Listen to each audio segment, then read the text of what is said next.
Good morning সবাইকে। চলে এসেছি হাফলং সার্কিট হাউসে। আর দেখতেই পাচ্ছেন আমি এখানে সার্কিট হাউসের ভিতরে ঢুকে গেছি। তো দেখবেন ব্লগটা, এন্ট্রেন্সটা জাস্ট দেখেন, এতই সুন্দর ভিউ। চলে এসেছি আমরা সার্কিট হাউসের সামনে। তো চলেন ভিতরে গিয়ে দেখি কি কি আছে, আর আপনাদের সাথেও আপডেট দিতে থাকবো।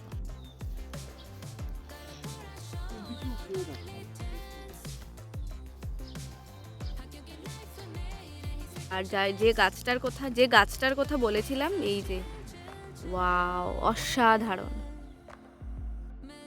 এই যে এখান থেকে পুরো ভিউটা দেখতে পারবেন।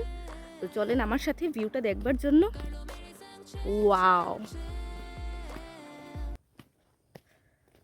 অসাধারণ।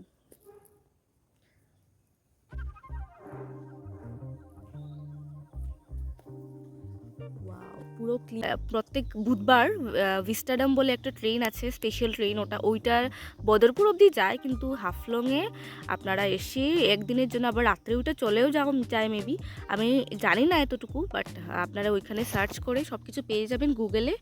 তো প্লিজ আপনারা ভিজিট করেন সার্কিট হাউস হাফলংয়ের। আর এই রকম ভিউ আপনারা কোথাও পাবেন না, আমি তো বলছি, এরকম ভিউ মানে পাওয়াটা পসিবলই না, এত সুন্দর। আর এখন অল্প অল্প রৌদ্র উঠে গেছে, দেখেন।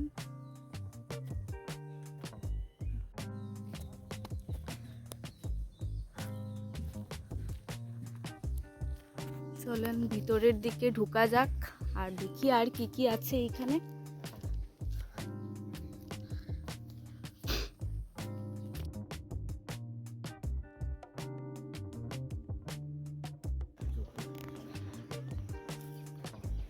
ওয়াও, জাস্ট ভিউটা দেখেন।